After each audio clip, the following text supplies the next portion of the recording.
and being around all these great actors and gaining that experience and all of those things. So of course it's important.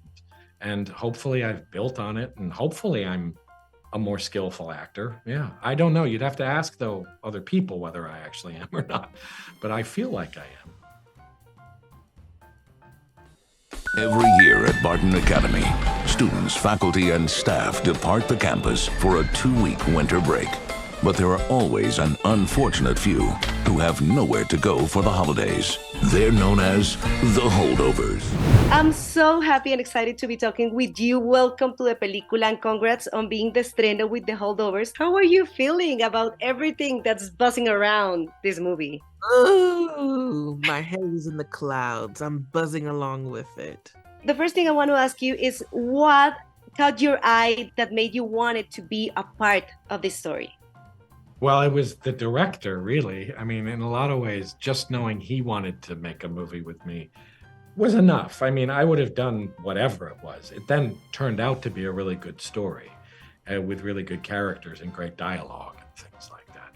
And I thought the sort of message of selflessness and empathy and coming together and trying to forge a bond in the midst of hardship and stuff was really great, It's a sweet movie. I liked it a lot. And so there was no reason not to do it.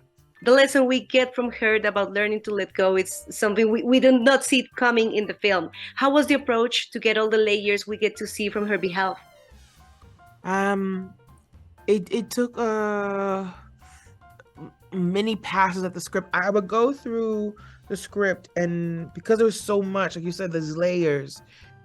Each layer, I would read through the script beginning to end and jot down and make notes of, okay, so like, for example, I did one pass where it was things people say about you, things you say about yourself, and almost like in a pros con, how they match up or differ, or making note of every time she drank, or it says that she smoked and what was stated right before or right after. Clues, being a little detective, basically, and dissecting this person from a non-biased standpoint to really just dig in and understand who they were and how they ticked. And then on top of that, then we had certain elements that helped me lock into her because she's very different from me. And has a much slower pace. She talks much more methodical and slow and deliberate of the things she does say, that she's comfortable in being quiet and has many quiet moments to herself. And then certain things as the look and wardrobe and creating visual mood boards for her hair and clothes and makeup to understand her world, the smoking, the cooking, the dialect, all these things culminating together to create this fully realized, beautifully flawed human being. This is a really emotional movie, but also a really fun one. How was balancing the fun scenes with the emotional ones? Because you nailed it every time. You make us laugh, but then you make us cry, and it works perfectly in The Holdover. Well, you find the right actors to do that kind of thing. Alexander's very good at identifying people. He says, and I think it's true, he looks for people who are kind of just baseline funny, sort of. You know what I mean? That even though they're dramatic actors or whatever, there's a kind of humor in them. So he finds people that find the funny and the sad anyway, and the sad and the funny, which I think I do, which Devine does naturally, and Dom did it too, naturally. So he finds people that are just on the same page with him, and that takes a while to find those people. He searches long and hard for them, but he finds them. But then it's also, you can feel it in the script. You can tell. You can just tell. I'd like to propose a toast to my two unlikely companions. Let's talk about the importance of Mary in the dynamic between the characters of Paul and Angus. Can you walk me through a little bit through the process of working with Paul and Dominic, and of course with Alexander? Yeah, it was truly wonderful. We all joke and say that we've now officially been spoiled by each other for forever.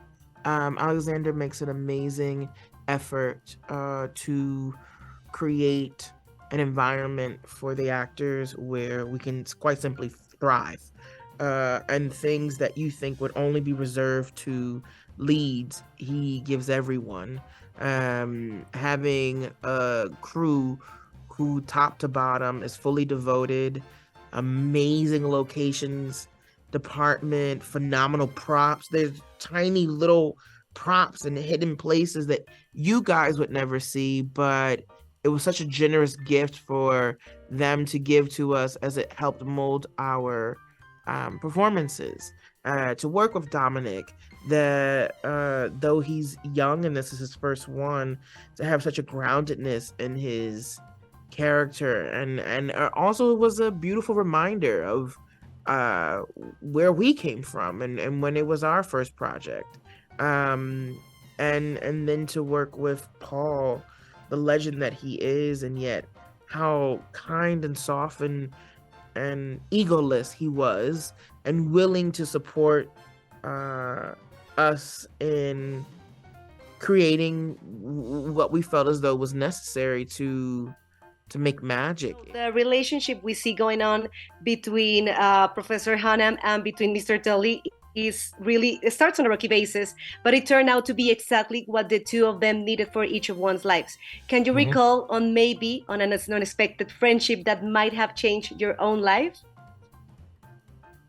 I had, yes. It's interesting because movie sets can be like that, where, you're suddenly thrown together with people. And there was an actor I worked with. He was a great character actor. I don't know if you'll know who he is when I say his name, but his name was J.T. Walsh. And I worked with him on his last movie. And he was a very cantankerous guy. And he was not, people didn't get along with him. And he and I suddenly discovered common interests that were very eccentric and strange.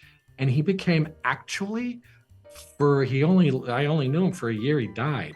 He became one of the most important people I've known in terms of the business and things like that. He was a lovely man. You wouldn't have known it. He was kind of scary, but it was definitely, I think about him all the time. And I knew him many years ago. And he was very, very important, very encouraging, sweet man. You wouldn't have known it, but yeah.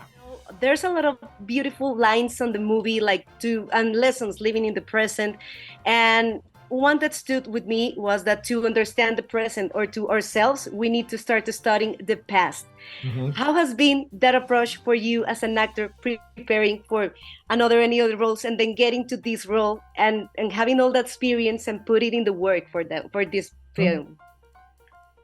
Yeah, well, I suppose hopefully that I've gained a lot more. I mean, it feels like I have, that I've actually gained more skill and stuff from just doing a lot of stuff and being around people like the guy I just talked about, and being around all these great actors and gaining that experience and all of those things. So of course it's important.